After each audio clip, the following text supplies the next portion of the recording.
ഹജ്ജിന് വേണ്ടി ഇഹ്റാം കെട്ടിക്കൊണ്ടിരിക്കുന്നതിനിടയിൽ ഒരു സ്വഹാബിയുടെ ശരീരഭാഗങ്ങൾ കണ്ട കൂടെയുണ്ടായിരുന്ന മനുഷ്യർ അത്ഭുതത്തോടെ, അതിലേറെ വേദനയോടെ ആ സ്വഹാബിയോട് ചോദിക്കുന്നുണ്ട്, എന്താണിത്? അദ്ദേഹത്തിൻ്റെ ചെവി പാതി മുറിഞ്ഞു പോയിട്ടുണ്ട്. ശരീരത്തിൽ മുഴുവനായിട്ട് പല ആഴത്തിലുള്ള അത്രയും വേദനിപ്പിക്കുന്ന മുറിപ്പാടുകൾ. ശരീരത്തിൻ്റെ പിറകുവശത്തെ ഇറച്ചി ഭാഗങ്ങളെല്ലാം ആ ശരീരത്തിൽ നിന്നും അറ്റുപോയിട്ടുണ്ട്. ഇന്ന് നമ്മൾ സംസാരിക്കുന്നത് ഇസ്ലാമിക ചരിത്രത്തിലെ ആദ്യ രക്തസാക്ഷിയുടെ കഥയാണ്. അമ്മാർ ബിൻ യാസിർ റളിയല്ലാഹുവിൻ്റെയും അവിടുത്തെ പിതാവായിരുന്ന യാസിർ റളിയല്ലാഹുവിൻ്റെയും ഉമ്മ സുമയ്യ ബീവിയുടെയും ഒക്കെ വേദന നിറഞ്ഞ കഥയാണിന്ന്. അമ്മാർ ബിൻ യാസിർ റളിയല്ലാഹുവിനെ സംബന്ധിച്ചിടത്തോളം അദ്ദേഹത്തിൻ്റെ മാതാപിതാക്കൾ, അദ്ദേഹത്തിൻ്റെ പിതാവായിരുന്ന യാസിർ, അവർ യമൻ നിവാസികളായിരുന്നു. യമനിൽ നിന്ന് അവരുടെ നഷ്ടപ്പെട്ടു പോയ ഒരു സഹോദരനെ തിരഞ്ഞുകൊണ്ടാണ് അവർ മക്കയിലേക്ക് എത്തുന്നത്. കൂടെ അവരുടെ മറ്റ് സഹോദരന്മാരായ ഹാരിസ്, മാലിക് എന്നിവരുണ്ടായിരുന്നു. ഈ 3 സഹോദരന്മാരാണ് മക്കയിലേക്ക് തീർത്ഥാടനത്തിന് വേണ്ടി പോയി നഷ്ടപ്പെട്ട് വീട്ടിലേക്ക് തിരിച്ചെത്താത്ത തങ്ങളുടെ സഹോദരനെ തിരഞ്ഞുകൊണ്ട് ഇവിടെ മക്കയിലേക്ക് എത്തുന്നത്. മക്കയിലുടനീളം അന്വേഷിച്ചിട്ടും നഷ്ടപ്പെട്ടു പോയ തങ്ങളുടെ സഹോദരനെ അവർക്ക് തിരിച്ചു കിട്ടുന്നില്ല. അതോടുകൂടെ സഹോദരന്മാരായിരുന്ന ഹാരിസും മാലിക്കുമെല്ലാം തിരിച്ച് യമനിലേക്ക് തന്നെ പോവുകയാണ്. അതേസമയം യാസിർ എന്ന വ്യക്തി ഇവിടെ മക്കയിൽ താമസിക്കുന്നു. ഞാൻ ഇന്നു മുതൽ ഇവിടെയാണ് താമസിക്കുന്നത് എന്ന് പറഞ്ഞുകൊണ്ട് ബനു മഖ്സൂം ഗോത്രക്കാരുടെ സംരക്ഷണത്തിൽ അദ്ദേഹം മക്കയിൽ താമസിക്കുകയാണ്. ബനു മഖ്സൂം ഗോത്രക്കാരായിരുന്ന ഹുദൈഫയുടെ തണലിലായിരുന്നു അദ്ദേഹം ജീവിച്ചിരുന്നത്. അങ്ങനെ ദിവസങ്ങൾ മുന്നോട്ട് പോയി അദ്ദേഹത്തിൻ്റെ സംരക്ഷണം ഏറ്റെടുത്തതിൻ്റെ പ്രതിഫലമായിക്കൊണ്ട് ഈ അബൂ ഹുദൈഫ എന്ന ബനു മഖ്സൂം ഗോത്രക്കാരൻ്റെ അടിമ സ്ത്രീയായിരുന്ന, അടിമ പെൺകുട്ടിയായിരുന്ന സുമയ്യ എന്ന സ്ത്രീയെ വിവാഹം കഴിക്കണം എന്നതായിരുന്നു വ്യവസ്ഥ. അങ്ങനെ ആ യമനിൽ നിന്നുള്ള യാസിർ എന്ന യുവാവ് ഇവിടെ ഹുദൈഫയുടെ അടിമ പെൺകുട്ടിയായിരുന്ന സുമയ്യ ബീവിയെ വിവാഹം കഴിക്കുകയാണ്. അങ്ങനെ ആ ദാമ്പത്യ വലരിയിൽ അവർക്ക് 2 മക്കൾ പിറക്കുന്നുണ്ട്. അതിലൊന്ന് നമ്മളുടെ കഥാനായകനായിരുന്ന അമ്മാർ ബിൻ യാസിറും മറ്റൊന്ന് അബ്ദുള്ള ബിൻ യാസിർ എന്ന മറ്റൊരു കുട്ടിയാണ്. കാലങ്ങൾ അങ്ങനെ കടന്നു പോകുന്നു. പ്രവാചകർ സ്വല്ലല്ലാഹു അലൈഹി വസല്ലമ തങ്ങൾ ജനിച്ച അതേ വർഷം തന്നെയാണ് ഈ അമ്മാർ ബിൻ യാസിറും ഈ ലോകത്തേക്ക് പിറന്നു വീഴുന്നത്. അതുകൊണ്ട് തന്നെ പ്രവാചകർ സ്വല്ലല്ലാഹു അലൈഹി വസല്ലമ തങ്ങൾക്കും അമ്മാർ ബിൻ യാസിറിനും ഒരേ പ്രായമായിരുന്നു. കാലങ്ങൾ അങ്ങനെ കഴിഞ്ഞുപോയി. തങ്ങളുടെ സംരക്ഷകനായിരുന്ന അബൂ ഹുദൈഫ എന്ന ബനു മഖ്സൂം ഗോത്രക്കാരൻ ഇസ്ലാമൊക്കെ അവതീർണമാകുന്നതിന് മുമ്പ് തന്നെ അള്ളാഹുവിലേക്ക് വിടവാങ്ങുകയാണ്. കാലങ്ങൾ അങ്ങനെ കഴിഞ്ഞുപോയി. ആ സമയത്തുടനീളം അമ്മാർ ബിൻ യാസിർ റളിയല്ലാഹുവിനെ സംബന്ധിച്ചിടത്തോളം തൻ്റെ മനസ്സ് ഏതോ നഷ്ടപ്പെട്ടു പോയ ഒരു വിശ്വാസത്തിലേക്ക്, അല്ലെങ്കിൽ താൻ തേടിക്കൊണ്ടിരിക്കുന്ന സത്യത്തിലേക്ക് സദാ ആഗ്രഹിച്ചുകൊണ്ടിരിക്കുന്ന അവസ്ഥയായിരുന്നു അത്. ആ സമയത്താണ് പ്രവാചകർ സ്വല്ലല്ലാഹു അലൈഹി വസല്ലമ തങ്ങൾ എന്ന ആ നാട്ടിലുണ്ടായിരുന്ന അൽ അമീനായിരുന്ന വ്യക്തി താനൊരു പ്രവാചകനാണ് എന്നും ദൈവം തന്നിലേക്ക് നിരന്തരമായി മാലാഖമാരെ പറഞ്ഞയക്കുകയും ഖുർആനിൻ്റെ സൂക്തങ്ങൾ കൊടുക്കുകയും ഒക്കെ ചെയ്യുന്ന ഇസ്ലാമിക സന്ദേശങ്ങൾ മക്കയിലുടനീളം പരന്നു തുടങ്ങുന്നത്. ആ സമയത്ത് ദാറുൽ അർക്കമിലേക്ക് അതീവ രഹസ്യമായിക്കൊണ്ട് അമ്മാർ ബിൻ യാസിർ ഒരു ദിവസം കടന്നു ചെല്ലുന്നു. അതേ സമയത്താണ് നമ്മൾ നേരത്തെ പറഞ്ഞ സുഹൈബ് റൂമിയും ദാറുൽ അർക്കമിൻ്റെ പരിസര പ്രദേശത്ത് എത്തുന്നത്. 2 പേരും ഇസ്ലാം സ്വീകരിക്കാൻ വേണ്ടി എത്തിയതാണ്. 2 പേരും മുഖാമുഖം കണ്ട് പരസ്പരം ചോദിക്കുന്നുണ്ട്, നീ എന്തിനു വേണ്ടി വന്നതാണ്? 2 പേരും മറുപടി പറയുന്നു, ഞാൻ പ്രവാചകനെ കാണാനും ഇസ്ലാം വിശ്വസിക്കാനൊക്കെ വേണ്ടി വന്നതാണ്. അങ്ങനെ 2 പേരും പ്രവാചകൻ്റെ അടുത്ത് കയറി ഇസ്ലാം സ്വീകരിക്കുന്നു. വളരെ സന്തോഷത്തോടുകൂടെ തിരിച്ചു വരികയൊക്കെ ചെയ്യുന്നുണ്ട്.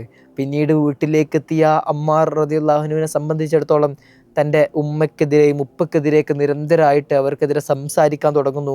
അവരോട് തങ്ങളിപ്പോൾ ആരാധിച്ചു കൊണ്ടിരിക്കുന്ന ദുഷിച്ച മാർഗത്തിൽ നിന്ന് പിന്മാറാനും സത്യത്തിൻ്റെ പാതയിലേക്ക് കടന്നു വരാനും നിരന്തരം അമ്മാർ ബിൻ യാസിർ റളിയല്ലാഹു അൻഹു അവരോട് ഉപദേശിക്കുന്നുണ്ട്. അമ്മാർ ബിൻ യാസിർ റളിയല്ലാഹു അൻഹു ഇസ്ലാം വിശ്വസിക്കുന്ന സമയത്ത് വെറും 6-7 ആളുകൾ മാത്രമാണ് പ്രവാചകൻ്റെ കൂടെയുള്ളത്. ആദ്യകാലത്തെ ഇസ്ലാമിലേക്ക് കടന്നു വന്ന സ്വഹാബിയാണ് അമ്മാർ ബിൻ യാസിർ. ആ സമയത്ത് തങ്ങളുടെ വൃദ്ധരായിരുന്ന മാതാപിതാക്കളോട് നിരന്തരം ഈ അള്ളാഹുവിനെ പറ്റിയും പ്രവാചകർ സല്ലല്ലാഹു അലൈഹി വസല്ലമ തങ്ങളുടെ ആശയത്തെ പറ്റിയും ഖുർആനിക സൂക്തങ്ങളെ പറ്റിയൊക്കെ അമ്മാർ ബിൻ യാസിർ റളിയല്ലാഹു അൻഹു നിരന്തരം സംസാരിക്കുന്നുണ്ട്. ആ സംസാരം കാരണം തന്നെയാണ് യാസിർ റളിയല്ലാഹു അൻഹുവും സുമയ്യ ബീവിയും ഒക്കെ പ്രവാചകർ സല്ലല്ലാഹു അലൈഹി വസല്ലമ തങ്ങളിൽ വിശ്വസിച്ചുകൊണ്ട് ഇസ്ലാമിലേക്ക് കടന്നു വരുന്നത്. പക്ഷേ ആ വാർത്ത മക്കയിൽ പരക്കെ പരസ്യമാവുകയാണ്. ബനു മഖ്സൂം ഗോത്രക്കാരായിരുന്ന അബൂജഹൽ, ഒരു സംരക്ഷകരുമില്ലാതെ അടിമകളായിട്ട് കഴിയുന്ന ഈ യാസിറും, വൃദ്ധനായിരുന്ന യാസിറും സുമയ്യയും ഒക്കെ കള്ളനായ മുഹമ്മദിൽ വിശ്വസിച്ചിരിക്കുകയോ. അബൂജഹലിൻ്റെ ദേഷ്യം ഇരട്ടിയായിരുന്നു.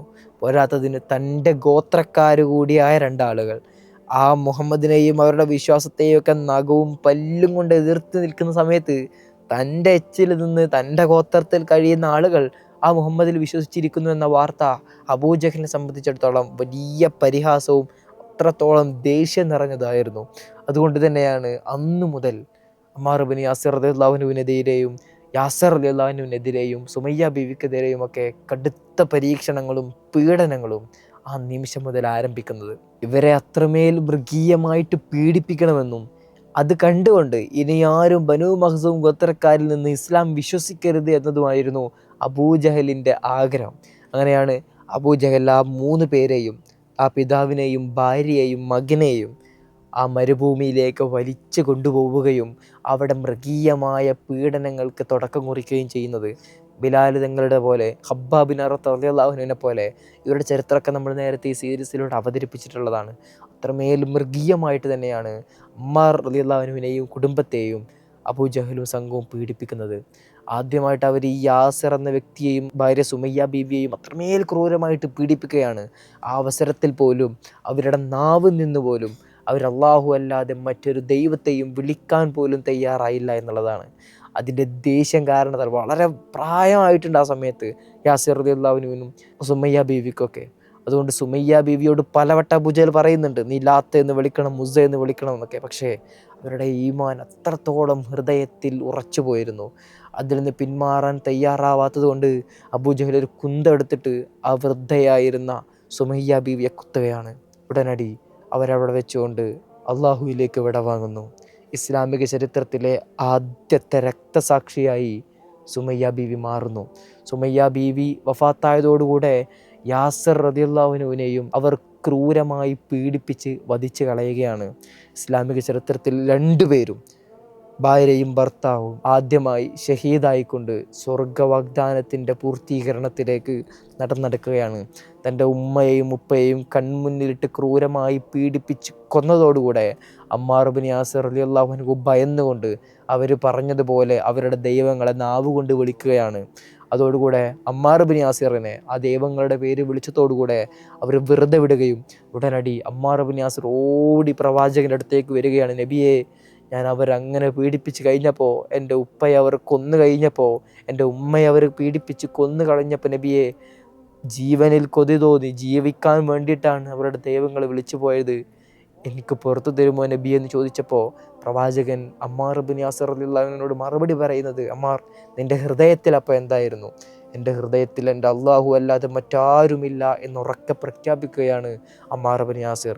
ആ സമയത്ത് പ്രവാചകൻ അദ്ദേഹത്തോട് പറയുന്നത്, എങ്കിൽ ഇനി അവരാക്രമിക്കാൻ വരികയാണെങ്കിലും ഇതുപോലെ നിങ്ങൾക്ക് അവരുടെ ദൈവത്തിൻ്റെ പേരുകൾ വിളിക്കാം, നിങ്ങളുടെ ഹൃദയത്തിൽ ഒരേ ഒരു വിശ്വാസം മാത്രം ഉണ്ടായാൽ മതി എന്ന് പ്രവാചകർ സല്ലല്ലാഹു അലൈഹി വസല്ലമ തങ്ങൾ ആ അവസരത്തിൽ പഠിപ്പിച്ചു കൊടുക്കുകയാണ്.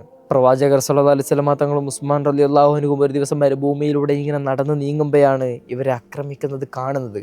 പ്രവാചകർ സല്ലല്ലാഹു അലൈഹി വസല്ലമ തങ്ങൾക്കൊന്നും ചെയ്യാനില്ല. കാരണം ബനൂ മഖ്സൂം ഗോത്രക്കാരാണ്, ഇവർക്ക് സംരക്ഷിക്കാൻ ആളുകളില്ല. അതുകൊണ്ട് അവരെ എത്രത്തോളം ആക്രമിക്കാമോ അത് ചോദിക്കാനോ പറയാനോ ആരുമില്ല എന്ന ധൈര്യത്താലാണ് അബൂജഹൽ അങ്ങനെ ക്രൂരമായിട്ട് പീഡിപ്പിക്കുന്നത്. പ്രവാചകർ സല്ലല്ലാഹു അലൈഹി വസല്ലമ തങ്ങൾക്ക് മറ്റൊരു മാർഗവുമില്ല. പ്രവാചകൻ അവർക്ക് വേണ്ടി പ്രാർത്ഥിക്കുകയും മാത്രമല്ല അവർക്ക് സ്വർഗവാഗ്ദാനം നൽകുകയൊക്കെ ചെയ്യുന്നുണ്ട്. മക്കയിൽ ദുരിതപൂർണമായ ദിവസങ്ങൾ അങ്ങനെ കഴിഞ്ഞു പോവുകയാണ്. അമ്മാർ ഇബ്നു യാസിർ റളിയല്ലാഹു അൻഹു പിന്നീട് അബ്സീനിയയിലേക്ക് ആദ്യ പലായനത്തിൽ മക്കയിൽ നിന്ന് അബ്സീനിയയിലേക്ക് പോകുന്നുണ്ട്. പിന്നീട് കാലങ്ങൾക്ക് ശേഷം അബ്സീനിയയിൽ നിന്ന് തിരിച്ച് മക്കയിലേക്ക് വരുന്നു. പിന്നീട് പലായനാവശ്യാർത്ഥം മദീനയിലേക്ക് പുറപ്പെടുന്നു. ഒരു സ്വഹാബിയെ സംബന്ധിച്ചിടത്തോളം ജീവിതത്തിൽ പല ത്യാഗപൂർണമായ ഘട്ടങ്ങളിലൂടെ കടന്നു പോവുകയാണ്. ആദ്യകാലത്തെ ഇസ്ലാമിലേക്ക് കടന്നു വരുന്നു. തൻ്റെ മാതാപിതാക്കളെ കൺമുന്നിലിട്ടുകൊണ്ട് ഇസ്ലാം സ്വീകരിച്ചതിൻ്റെ പേരിൽ വെട്ടിക്കൊലപ്പെടുത്തുകയാണ്. മാത്രമല്ല അത്രയും ക്രൂരമായിട്ട് തന്നെ പീഡിപ്പിക്കുന്നു. അബ്സീനിയയിലേക്കുള്ള പലായനം, പിന്നീട് മദീനയിലേക്കുള്ള പലായനം ഇത്രത്തോളം സഹിച്ച മറ്റൊരു സഹാബിയ ചരിത്രത്തിൽ നമ്മൾ കാണുന്നില്ല. അമ്മാർ ഇബ്നു യാസിർ റളിയല്ലാഹു അൻഹു അവരുടെ കുടുംബത്തെ സംബന്ധിച്ചിടത്തോളം ഇസ്ലാമിന് വേണ്ടിയിട്ട് ഹൃദയത്തിൽ അത്രമേൽ തീവ്രമായി ആ ഇസ്ലാം ജ്വലിച്ചു നിൽക്കുകയായിരുന്നു എന്നാണ് ആ ചരിത്രം നമ്മോട് പറയുന്നത്. ഹിജ്റയുടെ വേളയിൽ അമ്മാർ ഇബ്നു യാസിർ റളിയല്ലാഹുവിനെ പറ്റി സ്വഹാബത്ത് പറയുന്ന മനോഹരമായൊരു വാക്യം എന്തെന്ന് വെച്ചാൽ, ആ സമയത്ത് തങ്ങളുടെ മാതാപിതാക്കൾ രണ്ടുപേരും ഉമ്മയും ഉപ്പയും മുസ്ലിമായ ഒരേ ഒരു മുഹാജിർ അത് അമ്മാർ ഇബ്നു യാസിർ റളിയല്ലാഹു ആയിരുന്നു എന്നുള്ളതാണ്. പല സ്വഹാബത്തിൻ്റെയും ഉമ്മയും ഉപ്പയും അക്കാലത്ത് പലരുടെയും ജീവിച്ചിരിപ്പില്ല. ജീവിച്ചിരിക്കുന്നവരിൽ തന്നെ പലരും അവിശ്വാസികളാണ്. ഇനി ചിലരുടെ ഉമ്മ മാത്രം അല്ലെങ്കിൽ ഉപ്പ മാത്രമൊക്കെ വിശ്വാസികളായ പലരുണ്ട്. പക്ഷേ മുഹാജിരീങ്ങളുടെ കൂട്ടത്തിൽ ഉമ്മയും ഉപ്പയും മുസ്ലിമായ ഒരേ ഒരു വ്യക്തി അത് അമ്മാർ ഇബ്നു യാസിർ റളിയല്ലാഹു അൻഹു ആയിരുന്നു എന്ന് അദ്ദേഹത്തെ പറ്റി അഭിമാനം പറയുമായിരുന്നു സഹാബത്ത്. കാലങ്ങൾ അങ്ങനെ കഴിഞ്ഞു പോകുന്നു. പ്രവാചകർ സ്വല്ലല്ലാഹു അലൈഹി വസല്ലം തങ്ങൾ ഇവരെ പറ്റി പറയുന്നത് അൽ ജന്നത്തു തഷ്താഖു ഇലൈഹി, സ്വർഗം ഈ മൂന്നാളുകളിലേക്ക് വരാൻ ആഗ്രഹിക്കുന്നു, അവരവിടേക്ക് എത്താൻ ആഗ്രഹിക്കുന്നു എന്ന് പറയുന്ന മൂന്നാളുകളിൽ ഒന്നാമതായിട്ട് പ്രവാചകൻ എണ്ണുന്നത് അമ്മാർ ഇബ്നു യാസിർ റളിയല്ലാഹു അൻഹുവിനെയാണ്. രണ്ടാമതായി കൊണ്ട് സൽമാൻ അൽ ഫാരിസി റളിയല്ലാഹു അൻഹുവിനെയും മൂന്നാമതായിട്ട് അലി റളിയല്ലാഹു അൻഹുവിനെയുമാണ്. മൂന്നാളുകളുടെയും പലായനം ഹിജ്റ ബന്ധപ്പെട്ടുകൊണ്ടാണ് പ്രവാചകൻ ഈ സ്റ്റേറ്റ്മെന്റ് നടത്തുന്നത്. അതിൽ അമ്മാർ ഇബ്നു യാസിർ റളിയല്ലാഹു അൻഹുവിനെ സംബന്ധിച്ചിടത്തോളം അബ്സീനിയയിലേക്കും മദീനയിലേക്കും അദ്ദേഹം പലായനം നടത്തുന്നു. സൽമാൻ ഫാരിസിയെ സംബന്ധിച്ചിടത്തോളം അവർ പല നാടുകളിലൂടെ, പേർഷ്യയിൽ നിന്ന് റോമിലേക്ക്, തുർക്കിയിലേക്ക് പല നാടുകളിലൂടെ സഞ്ചരിച്ച് പലായനം ചെയ്തിട്ടാണ് സത്യം തേടിയിട്ട് സൽമാൻ ഫാരിസി റളിയല്ലാഹു അൻഹു മക്കയിലേക്ക് എത്തുന്നത്. മൂന്നാമതായിട്ട് അലി റളിയല്ലാഹു അൻഹുവിനെ പറ്റി പറയുന്നത് അലി റളിയല്ലാഹു അൻഹു ആണ്. അവസാനമായിക്കൊണ്ട് പ്രവാചകർ സ്വല്ലല്ലാഹു അലൈഹി വസല്ലം തങ്ങൾ മക്കയിൽ നിൽക്കാൻ കൽപ്പിക്കുകയും അവസാനമായിട്ട് പലായനം ചെയ്ത് കാലുകൾ വിണ്ട് കീറി അത്രത്തോളം വേദനയോടുകൂടെ മദീനയിലേക്ക്, ആ കുബാ ഗ്രാമത്തിലേക്ക് എത്തുന്നത്. അതുകൊണ്ട് തന്നെയാണ് ഈ മൂന്നാളുകളെ പറ്റി പ്രവാചകർ സ്വല്ലല്ലാഹു അലൈഹി വസല്ലം തങ്ങൾ അൽ ജന്നത്തു തഷ്താഖു ഇലൈഹിം എന്ന് ഹദീസിൽ രേഖപ്പെടുത്തുന്നത്. പിന്നീട് കാലം മുഴുവനും തന്നെ ക്രൂരമായി പീഡിപ്പിച്ചിരുന്ന ശത്രുക്കളോടുള്ള പ്രതികാരം അല്ലെങ്കിൽ ആ ഒരു മനോവിഷമം തൻ്റെ കൺമുന്നിലിട്ടുകൊണ്ട് തൻ്റെ മാതാപിതാക്കളെ വധിച്ചു കളയുന്ന ആ ചിത്രമൊക്കെ കണ്ടുകൊണ്ട് അത്രത്തോളം വേദനയോടെയാണ് അമ്മാർ ഇബ്നു യാസിർ റളിയല്ലാഹു അൻഹു ജീവിക്കുന്നത്. അധികം ആരോടും സംസാരിക്കുകയില്ല, ഇബാദത്തുകളിലായിട്ട് രാത്രി മുഴുവൻ നിന്ന് നിസ്കരിക്കുക. കൂടാതെ വീട്ടിൽ ആദ്യമായിട്ട് ഇബാദത്തിന് വേണ്ടിയിട്ട് ഒരു പ്രത്യേക സ്ഥലം തയ്യാറാക്കുകയും ഒരു മുസല്ല തയ്യാറാക്കുകയൊക്കെ ചെയ്തുകൊണ്ട് വീട്ടിലും മുഴുവൻ സമയവും ആരാധനയും കർമ്മങ്ങളിൽ കഴിഞ്ഞിരുന്നവരിൽ അതിൻ്റെ ആദ്യത്തെ ട്രെൻഡ് ആരംഭിക്കുന്നത് അമ്മാർ ഇബ്നു യാസിർ റളിയല്ലാഹു അൻഹു ആണ്. അദ്ദേഹമാണ് വീട്ടിൽ ആദ്യമായിട്ട് ഇബാദത്തിന് വേണ്ടിയിട്ട് ഒരു സ്ഥലം മാറ്റിവെക്കുന്നത്. പിന്നീട് പല സ്വഹാബത്തും അദ്ദേഹത്തിൻ്റെ കണ്ടിട്ട് അതുപോലെ ചെയ്യുന്നുണ്ട്. പ്രവാചകർ സ്വല്ലല്ലാഹു അലൈഹി വസല്ലം തങ്ങൾ മദീനയിലെത്തി ആദ്യമായിട്ട് പള്ളി നിർമ്മാണത്തിനുള്ള പണികൾ ആരംഭിക്കുമ്പോൾ എല്ലാവരും ഓരോ കട്ട കല്ലുകൾ വീതമാണ് പ്രവാചകന് കൊണ്ടുകൊടുക്കുന്നത്, അല്ലെങ്കിൽ പള്ളി നിർമ്മാണത്തിന് വേണ്ടി എത്തിക്കുന്നത്. പക്ഷേ അമ്മാർ ഇബ്നു യാസിർ റളിയല്ലാഹു അൻഹു 2 കല്ലുകളൊക്കെയാണ് ഒരേ സമയം ഏറ്റിക്കൊണ്ട് ആ പള്ളി നിർമ്മാണത്തിൽ സഹായിക്കുന്നത്.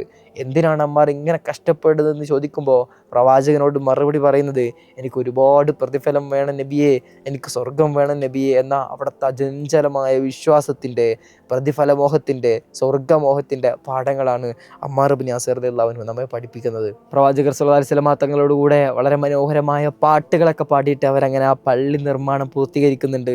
ഒരു ദിവസം വളരെ ശക്തമായി രോഗം പിടിപെട്ടുകൊണ്ട് വീട്ടിൽ കിടക്കുകയാണ് അമ്മാർ ഇബ്നു യാസിർ റളിയല്ലാഹു അൻഹു. സ്വഹാബത്ത് പലരും പ്രവാചകനോട് ചെന്നിട്ട് പറയുന്നുണ്ട്, അമ്മാർ ഇബ്നു യാസിറിന് വളരെ രോഗം മൂർച്ഛിച്ചിട്ടുണ്ട്, അദ്ദേഹം മരിച്ചു പോകുമെന്ന് ഞങ്ങൾ ഭയപ്പെടുന്നുണ്ട് എന്ന് പറഞ്ഞപ്പോൾ പ്രവാചകൻ മറുപടി പറയുന്നുണ്ടില്ല, അദ്ദേഹം മരിച്ചു പോവുകയില്ല, അദ്ദേഹം ഷഹീദായിട്ടാണ് മരിക്കുക എന്ന അദ്ദേഹത്തിൻ്റെ ആ വലിയ പ്രതിഫലത്തെ പറ്റിയും പ്രവാചകൻ നേരത്തെ വാഗ്ദാനം നൽകുന്നുണ്ട്. പ്രവാചകർ സ്വല്ലല്ലാഹു അലൈഹി വസല്ലം തങ്ങളുടെ കൂടെ എല്ലാ യുദ്ധത്തിലും അമ്മാർ ഇബ്നു യാസിർ റളിയല്ലാഹു അൻഹു സംബന്ധിക്കുന്നുണ്ട്. അദ്ദേഹം പറയുന്നുണ്ട്, ഞാൻ മനുഷ്യരോട് മാത്രമല്ല ജിന്നുകളോടുകൂടെ യുദ്ധം ചെയ്തിട്ടുണ്ട് എന്നും അദ്ദേഹം പറയുന്നുണ്ട്. ആ ചരിത്രം ഇതുപോലെ മനോഹരമായ ചരിത്രമാണ്. ഒരു ദിവസം യുദ്ധത്തിന് വേണ്ടി പുറപ്പെട്ട, രാത്രി അവിടെ ടെൻ്റ് അടിച്ച് താമസിക്കുന്നതിനിടയിൽ നബിയും അമ്മാർ ഇബ്നു യാസിർ റളിയല്ലാഹു അൻഹുവും രാത്രി സമയത്ത് ഉളു എടുക്കാനും കുടിക്കാനൊക്കെ വേണ്ടിയിട്ട് വെള്ളം ശേഖരിക്കാൻ പോയപ്പോൾ ആ ജലശേഖരണിയുടെ സമീപത്ത് ഒരു ജിന്ന് അമ്മാർ ഇബ്നു യാസിർ റളിയല്ലാഹു അൻഹുവിനെ തള്ളി മാറ്റുകയും ഉടനടി തൻ്റെ കയ്യിലുള്ള വാളെടുത്തുകൊണ്ട് ആ ജിന്നിനെ ആക്രമിച്ച് വീഴ്ത്തുകയും ഒക്കെ ചെയ്യുന്നുണ്ട് അമ്മാർ ഇബ്നു യാസിർ റളിയല്ലാഹു അൻഹു. ഉടനടി പ്രവാചകൻ പറയുന്നുണ്ട്, നിങ്ങളിപ്പോൾ കൊന്നു കളഞ്ഞത് ശൈത്താനെയാണ്, അതോടുകൂടെ മനുഷ്യരോടും ജിന്നുകളോടൊക്കെ യുദ്ധം ചെയ്ത് എന്ന രീതിയിൽ അമ്മാർ ഇബ്നു യാസിർ റളിയല്ലാഹു അൻഹു അറിയപ്പെടുന്നു. യമാമ യുദ്ധവേളയിലാണ് നമ്മൾ ആദ്യം പറഞ്ഞതുപോലെ അദ്ദേഹത്തിൻ്റെ ചെവി പാതി മുറിഞ്ഞു പോകുന്നത് യുദ്ധത്തിനിടയിൽ. ആ സമയത്ത് പോലും പാതി ചെവി തൂങ്ങി നിൽക്കുന്ന അവസ്ഥയിലാണ് അദ്ദേഹം ഒരു മലമുകളിൽ കയറിയിട്ട് ആളുകളോട് വിളിച്ചു പറയുന്നത്, നിങ്ങൾ സ്വർഗത്തിൽ നിന്നും ഓടിപ്പോകരുത്.